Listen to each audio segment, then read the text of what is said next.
Derrière le terme BTS audiovisuel, je pensais plus à un diplôme qui permettait surtout d'exercer que ce soit le métier du cinéma ou de la radio. C'est une passion qui remonte à il y a très longtemps, donc j'ai décidé de suivre cette formation-là.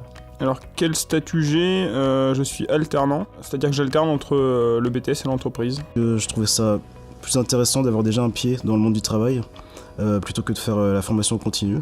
Dans les points positifs, je dirais que c'est intéressant parce qu'on apprend des techniques spécifiques à l'audiovisuel, qu'on apprend à maîtriser des logiciels, des consoles, c'est intéressant. Pour moi, c'est la musique et cette passionnée de musique qui m'a vraiment poussé vers ce BTS audiovisuel son.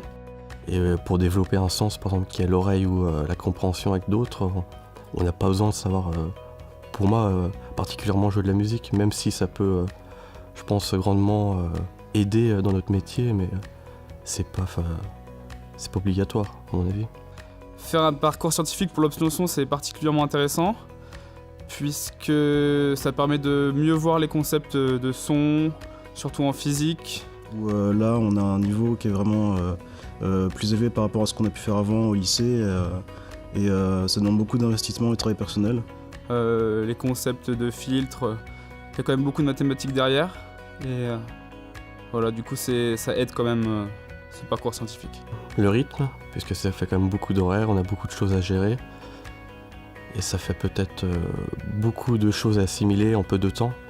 Si j'ai un conseil à donner aux futurs étudiants en BTS audiovisuel, ce serait d'être vraiment sérieux dans son travail. Essayer de regarder à l'avance les différents logements, les différentes options qu'ils peuvent avoir, que ce soit en colocation, au foyer ou en appartement. Faut vraiment être motivé et c'est une formation qui en soi est assez courte et c'est bien.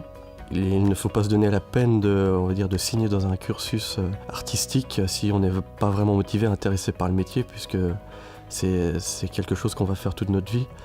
Je pense que c'est important que les élèves soient soudés entre eux.